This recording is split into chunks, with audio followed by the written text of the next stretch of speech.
Welcome back to the Camilla Tominey Show. I'm delighted to be joined now by Nigel West, the military historian and author, who is here to discuss his new book, Classified, The Adventures of a Mole Hunter. Sounds very intriguing. It sounds as intriguing, that title, as the subject matter. What's the book about, Nigel? It's the story of my life in 40 years on the fringes of the intelligence community, studying spies, catching double agents, tracking spies around the world. And I've met about 14 or 15 double agents from the Second World War. I've met all their case officers. And this has resulted in quite a lot of books, mainly histories of the security and intelligence community. And it's been huge fun, and I thought that I would share some of the stories relating to the background to some of the great events in recent years in the spy world. What are the most common misconceptions of the spy world? Because we know that the spy world gets a lot of sort of treatment on celluloid, and we know about James Bond and all the other films and depictions. I'd imagine it's not quite as it seems in the cinema. It isn't.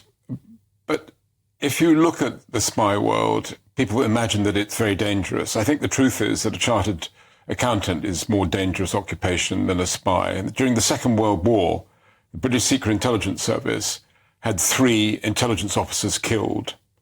One was walking down Piccadilly and was killed in an air raid, and 2 were killed for their money belts that they were carrying in the Balkans. So it's actually quite a safe occupation. For the agents, that's a different matter. And they're not the professionals and they're not the full-time officers. And how has the world of spying changed from when you first became involved to now? Because obviously the whole world's changed technologically. We've all gone digital. Is the art of spycraft the same now as it was? It is. It's the same as that, but the technology has changed. There's been a pendulum that has swung in favour or against technological intelligence, the collection, the aerial reconnaissance, interception of communications. All of that's very sophisticated. But the truth is that when you recruit a spy, you're persuading somebody to do something that they wouldn't otherwise normally do. Yes. You're inviting them, you're persuading them to betray their friends, their family, their tribe, their religion, their nationality, whatever it is. And that takes a lot of skill. So the case officers who are handling human intelligence, they're the people that I'm interested in. Yes. I'm interested in why people compromise classified information and regard it as a sort of overdraft that they can draw on if they're short of money.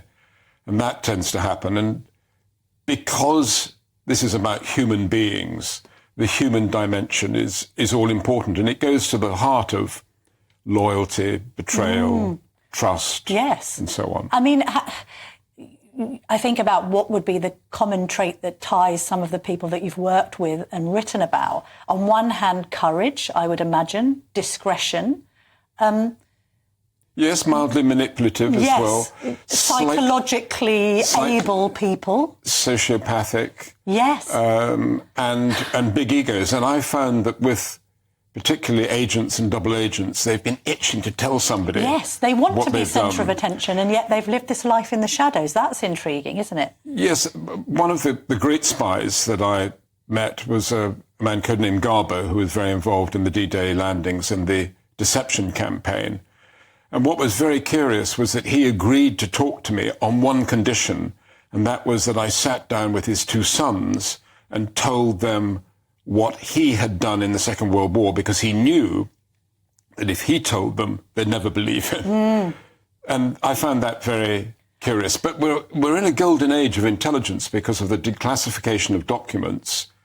We now have access to, I mean, in a D-Day context, the whole of the deception campaign in the months beforehand. Tell us about that, because obviously the Germans were under the impression that the invasion was going to start at Calais, and of course it didn't. It started in Normandy. Well, military doctrine dictated that it should have been 23 miles across from Dover to Calais. I mean, that's obvious. You'd have maximum amount of time for aircraft having cover over the combat zone.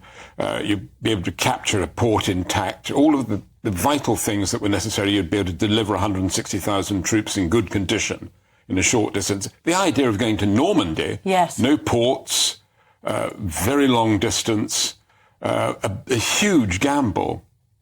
And so it was persuading the Germans something that they were really already inclined to believe, which was that the natural, obvious target area would be the Pas-de-Calais. And in September 1944, Garbo was asked, he was the double agent who had been promoting this, was asked by his German controller in Madrid, they're still fighting in France, why haven't they landed in Calais? And Garbo's answer was, well, the Normandy landings went much better than the military commanders believed. What was his motivation, do you think? What was his ultimate kind of driving He had a force? terrible experience during the Spanish Civil War, and he volunteered his services to the British initially. They turned him down in Spain. Then he went straight to the Germans and said, I'd like to work for Mr. Hitler. Yes. And pretended that he'd got to England. And that's how he became a double agent. He only got as far as Portugal and started fabricating information. We've got about a minute left, Nigel, and I wanted to ask you about sort of modern day spying. We've seen stories, haven't we, about Chinese spies infiltrating Parliament. Lots, of course, about Russian spies, not least in the aftermath of the Ukrainian invasion. I mean, how real are the threats to particularly our democracy when you look at the Chinese spying scandal? I think in terms of the Chinese, I think it's slightly exaggerated for a variety of political reasons. But people talk about the People's Liberation Army and the threat to Taiwan. You know, the PLA have not actually fought a war successfully.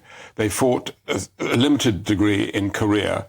They lost a war against the Vietnamese.